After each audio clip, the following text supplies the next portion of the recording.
Di video sebelumnya, kita belajar bahwa warna tanah dan batu adalah penanda, seperti sidik jari bumi. Dan salah satu rahasia di balik warna itu adalah sesuatu yang tak terlihat, tapi sangat penting. Nafas. Ya, tanah bisa bernafas. Dan bukan cuma kiasan. Ini literal. Tanah memang bernapas.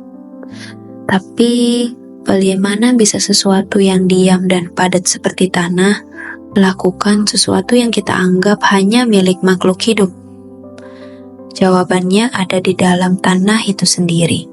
Karena tanah yang sehat punya rongga, pori-pori, jalur-jalur udara kecil yang jadi jalur hidup jutaan makhluk mikroskopis di dalamnya.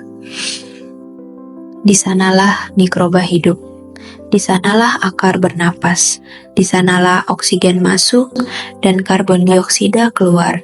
Sama seperti paru-paru, tanah butuh aliran udara untuk mempertahankan kehidupan di dalamnya.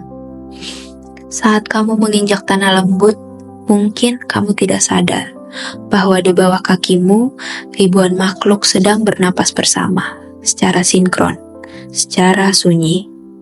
Tapi jika tanah kehilangan pori-porinya karena diinjak terus-menerus, karena dibakar, karena disemen, atau karena racun kimia, maka tanah akan kehilangan napasnya.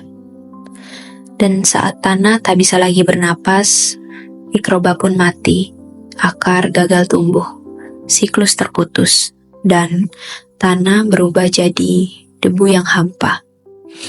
Itu sebabnya petani pintar tidak hanya lihat warna tanah, mereka juga mendengarkan napasnya. Tanah yang bernapas lebih hidup, lebih subur, dan lebih bisa diajak kerjasama. Dan inilah yang membawa kita ke pertanyaan besar selanjutnya. Kalau tanah bisa bernapas, kenapa ada tanah yang tumbuh subur dan ada juga yang mati kering, tandus, dan keras seperti batu? Apa yang membuat tanah bisa jadi kebun surga atau justru kuburan kehidupan?